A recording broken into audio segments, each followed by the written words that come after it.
Ayan, magandang gabi po sa ating lahat. Ako nga po pala si Jaire at ako po ay from CLF Malabon at welcome po sa ating daily devotion ngayong tuwing 8 p.m. At ngayon po ay pag-uusapan natin ang isa sa mga mahalagang pagkakailanlan at konsepto ng ating Panginoon sa ating buhay. At yun po ay ang salita that Jesus is our mediator o ang ating Panginoong Jesucristo ang namamagitan. Before we start, tayo po ay manalangin. Panginoon, ikaw po ay aming pinupuri at sinasamba. Inihahandog po namin sa inyo ang oras na ito. At ang bawat puso na nakikinig sa mga salitang ito, Panginoon, inihahandog namin ang aming isip, ang aming puso at aming oras upang tuluyan kang makilala, Panginoon. At tuluyan, Panginoon, na kami po, Panginoon, ay pinapapasok ka sa aming buhay, Lord God.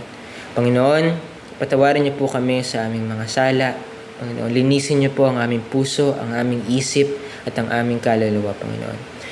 Panginoon, bigyan niyo kami ng karunungan, pag-unawa, Lord God, upang tuluyan naming maintindihan, Panginoon, ang lahat, Panginoon, ng salita sa araw na ito.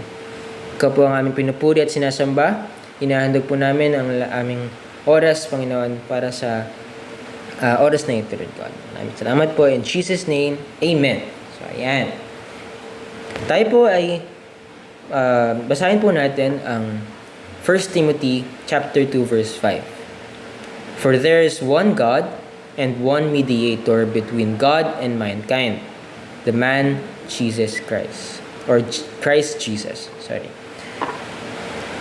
Ang ating pong pag-aaralan ngayon ay kung paano ang ating Panginoong Jesucristo ang namamagitan sa atin at sa Diyos Ama.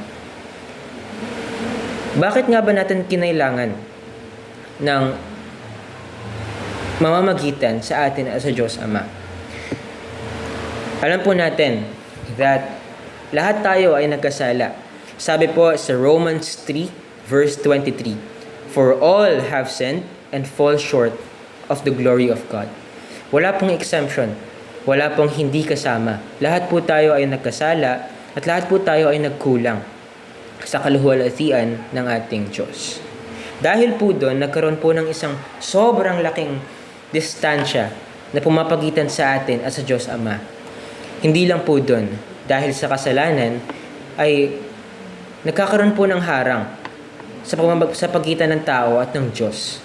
Sabi po sa Isaiah 59 verse 2, but your iniquities have separated you from your God. Your sins have hidden His face from you so that He will not hear. Dito po makikita natin that because of our sins, dahil sa kasalanan natin, tayo po ay tinatago po natin ang ating sarili palayo sa ating Panginoon. Dahil po dito ay hindi po tayo naririnig ng Panginoon. Dahil sabi po dito, di ba? So that He will not hear. Dahil po tayong lahat ay nagkasala, walang sino man ang kahit na kailan papantay sa requirements o kailangan natin upang maligtas tayo o upang magkaroon tayo ng salvation. Doon naman po pumapasok ang ating Panginoong Jesucristo. Sabi po sa John 3:16, 2:17, for God so loved the world that He gave His only begotten Son, so that whoever believes in Him shall not perish, but have eternal life. 17, for God did not send His Son into the world to condemn the world, but to save the world through Him. Amen. Sabi po dito na hindi po pinadala ng Diyos ang kanyang anak sa mundong ito upang husgahan ang mundo, ngunit upang iligtas ito sa pamamagitan niya. Amen. Dito pa lang po makikita na natin na kung paano ang ating Panginoong Jesucristo ay appointed upang iligtas ang sangkatauhan. Dito po natin makikita that through Jesus, meron tayong salvation, meron tayong kaligtasan. So makikita niyo po, sa pag-aaral na kung paano ang Diyos ay kung paano ang Panginoong Jesucristo ay namamagitan sa atin, nalalaman natin na ang Panginoong Hesukristo ay ang nagbigay sa atin ng salvation o kaligtasan. O dahil sa Panginoong Hesukristo, meron tayong kaligtasan. Sabi pa dito sa Isaiah 53 verse 5, "But He was pierced for our transgressions. He was crushed for our iniquities. The punishment that brought us peace was on Him." Sinasabi po na yung mga pagpapahirap po na magbibigay sa atin ng kapayapaan ay binigay po kay Jesus. And by His wounds, we are healed. Sa pamamagitan ng kanyang mga sugat, tayo ay pinagaling. We all, like sheep, have gone astray. Each of us has turned to our own ways, and the Lord has laid on Him the iniquity of us all. Binigay po sa ating Panginoong Hesukristo ang buhatin ng lahat ng kasalanan. Binigay po sa Panginoong Hesukristo ang buhatin ng lahat ng kasalanan upang bayaran po ang lahat. Ginawa niya po ito minsan at para sa lahat. Once and for all. Para sa ating lahat po. Kagaya po ng kung paano po, sabi po dito sa mga susulat ko po, kung paano ang lahat ay nagkasala, ganun din naman na ang lahat ay binigyan ng kaligtasan. Amen po ba? Sobrang wonderful po kung paano ang ginawa ng Panginoong Hesukristo ay ang dahilan kung bakit ngayon we can nakakapaglakad po tayo ng merong buhay. Dahil alam po natin na ang buhay natin ay nasa Panginoong Hesukristo na at hindi na po sa atin. Sabi po dito in John 14 verse 6, Jesus answered, "I am the way and the truth and the life. No one comes to the Father except through me." Dito po natin nabibigyang diin kung paano ang ating Panginoong Hesukristo ang tanging daan, ang tanging namamagitan sa atin at sa Diyos Ama. Wala na pong iba. Siya lamang po ang daan, ang katotohanan at ang buhay. Dito po makikita natin na sa pinakasimple pong pagkakaintindi po na sa pamamagitan po ni Jesus Christ ay meron na po tayong way para po makaabot sa ating Panginoong Diyos Ama sa langit. At napaka-wonderful po ng konsepto na ito. Dahil po alam po natin na lahat tayo ay nagkasala. At because of Jesus, lahat tayo ay may kaligtasan. At also, because of Jesus, lahat tayo ay may kakayanan to reach God the Father. Amen po ba? At wala na pong magko-condemn sa atin. Wala na pong manghuhusga sa atin because we are paid once and for all. Ginawa na po ng Diyos ang kanyang divine duty na bayaran o iligtas po tayo sa ating mga kasalanan. Sabi po dito sa Romans 8 verse 34, "Who then is the one who condemns? No one. Christ Jesus, who died, more than that, who was raised to life, is at the right hand of God and is also interceding for us." May kita po natin dito that through Jesus Christ, wala na pong panghuhusga, wala na pong condemnation. That through Jesus, sa pamamagitan po ng sakripisyo ng ating Panginoong Hesukristo, hindi na po natin haharapin ang panghuhusga sa ating mga kasalanan. Dahil po sa pamamagitan ng Jesus Christ, our life was justified. Pero, hindi po na nangangahulugan na dahil po niligtas tayo ng Panginoon, ay patuloy na po tayo mabubuhay sa kasalanan. Tanging ang ginawa po ng Panginoon ay nagbigay sa atin ng daan upang maligtas tayo mula sa ating mga kasalanan. Sa pamamagitan po ng pag-repent at pag-acknowledge sa ginawa ng Panginoong Hesukristo para tayo ay mabuhay.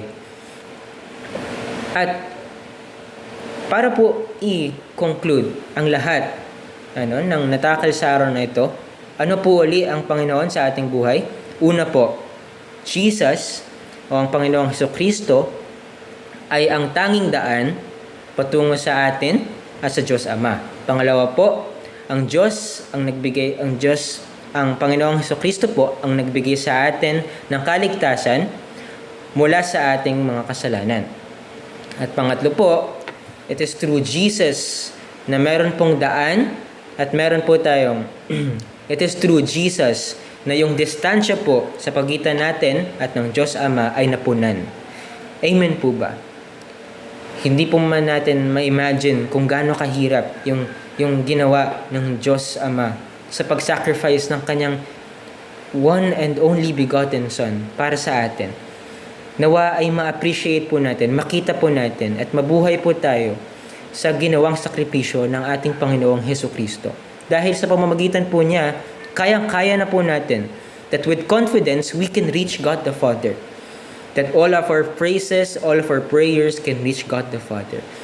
At for me po, ngayong Pasko, ayan po ang pinaka magandang gift sa atin ng Panginoong Hesukristo. At yun po ay ang pagiging tanging daan patungo sa Diyos Ama. Kapatid, nawa ay hindi mo maisip na sobrang layo mo sa ating Panginoon.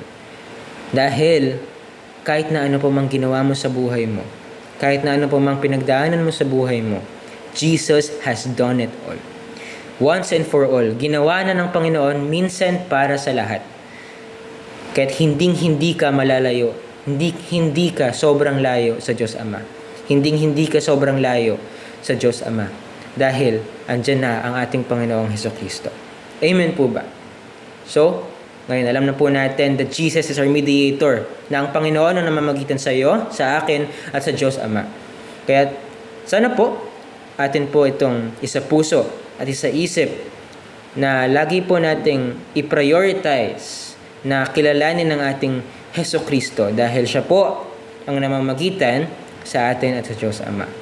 Sa Kanya lamang po natin matatagpuan ang tanging daan patungo sa ating Diyos Ama. Muli po ating basahin ang ating verse mula sa 1 Timothy chapter 2 verse 5. For there is one God, sapagkat meron lamang iisang Diyos and one mediator at iisang namamagitan sa pagitan ng Diyos at ng sangkatauhan, the man Christ Jesus. At yon ay si Kristo Jesus. Muli po, tayo po ay manalangin. Panginoong Hesukristo, kami po ay nagpapasalamat sa iyong sakripisyo na ginawa mo para sa amin minsan at para sa lahat. Lord God, pinupuri ka po namin, sinasamba at itinataas po namin ang lahat para po sa inyo, Panginoon. Lord God, inihahandog po namin ang maikling oras na ito, Panginoon, upang lalo ka pong kilalanin, Lord God. At nawa, Panginoon, na ang natutunan namin sa araw na ito, that you are the way, the truth, and the life, ay patuloy po na magbunga sa aming mga puso at kaluluwa. Lord God, we praise you, we worship you, and through you, Panginoon, we pray that we reach heavens, Lord God, that we reach the God the Father, Lord God. Panginoon, forgive us for our sins. Cleanse our hearts, our minds, and our souls, Lord God. Panginoon, sa iyo po namin inihahandog, isinusuko, at ibinababa lahat ng lahat, Panginoon, Lord God. Because through you, Panginoon, merong kaligtasan, Lord God. Through you, there is salvation, Panginoon. Lord God, tonight, Panginoon, we pray, Lord God, that you touch every heart and you remind every heart, Panginoon, that they are never too far. Hindi sila sobrang layo, Panginoon, sa Diyos Ama, Lord God. For you are here, Panginoon. You are the way, Lord God, and you are the salvation, Panginoon, that kailangan namin, Lord God. It says in your word, Lord God, that you are, na hindi ka po pinadala ng Panginoon upang husgahan ng mundo, Panginoon. Ngunit upang iligtas ito sa pamamagitan ng iyong buhay, Lord God. Panginoon, tonight we also pray that you ignite, Panginoon, the fire of our nation, Panginoon, of our people, Lord God, of the Philippines, Lord God. Sa gabing ito, pinagdadasal po namin, Panginoon, ang kaligtasan ng Pilipinas, Panginoon. Dahil kung ganun, dahil gaya, Panginoon, ng pagmamahal mo sa amin, Lord God, na binigay mo, Panginoon, ang iyong tanging anak na si Jesucristo, Panginoon, ganun mo ding minamahal ang bayang Pilipinas, Lord God. For this nation is your nation, Panginoon. Lord God, I pray, Panginoon, that you cleanse every heart, Panginoon, that you transform every life in the Philippines, Lord God.